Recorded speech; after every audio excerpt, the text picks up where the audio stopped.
Knowing the best drugs to use during broiler chicks brooding.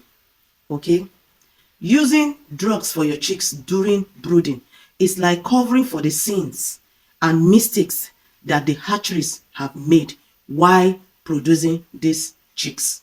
Okay, because if everything was perfectly okay while they were producing the chicks, there won't be any need for you to use medication. And if there's any need of you using any medication, it should be maybe once or twice medication being given to your chicks from day old to matured states. Now, let me make you to understand this better. Okay? Some of these parent stocks, or most of these parent stocks, are not healthy at times. These parent stocks that they use in producing these chicks are not healthy at times. Most of them have CRD. And they pass this CRD down to the chicks. And when these chicks comes to your farm and they are under stress or they undergo stress, you will see them, they will start exhibiting CRD in your farm. Most especially a particular brand of Ross 308.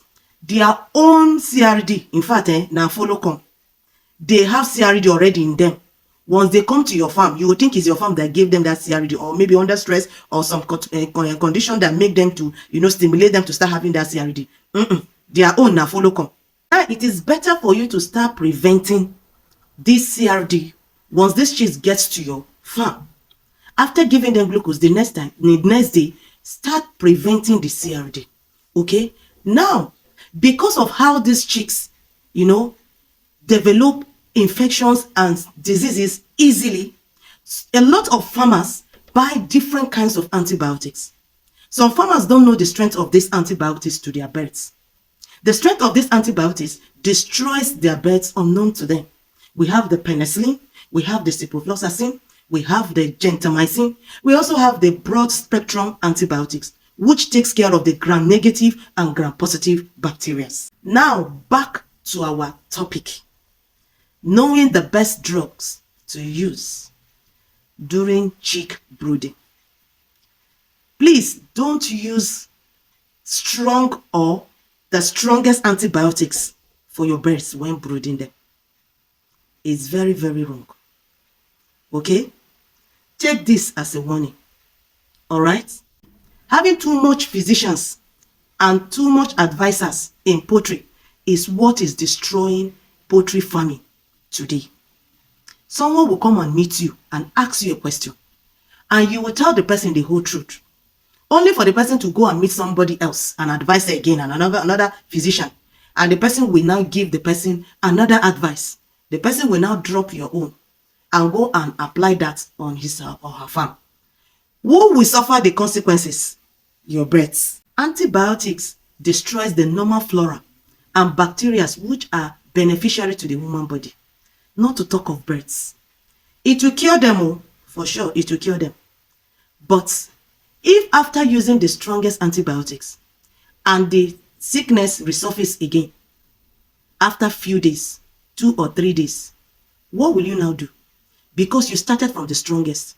It's better you start from the least antibiotics. And if that one didn't work, you now go ahead on the one that is higher than that one, rather than starting from the top. Because if you use the strongest, you will see some people, I will go and buy this strong antibiotics, very good. I will go and buy these strong antibiotics. You are destroying that bird, as in gradually you are destroying that bird. Because most of these antibiotics, the strength in them destroys birds. Please, we should know this. Please. Like for the Olam farm, amoxicol works perfectly for their chick brooding. For sure, it might not work for agri-tech.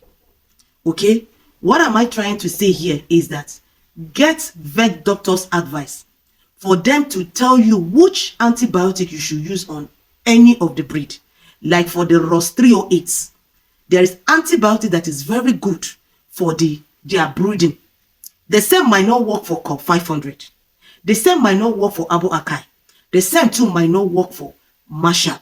Okay? So your vet doctor's advice is needed. If you want to brood, please ask for your vet doctor's advice to tell you which particular antibiotic that works for each of the breeds that you are putting up. Like for me, I do more of organic. Sometimes I use synthetics, but more of organic because I'm already used to it. I hope this video is helpful to you. Please share this video so that others will learn. See you in my next one. Bye for now.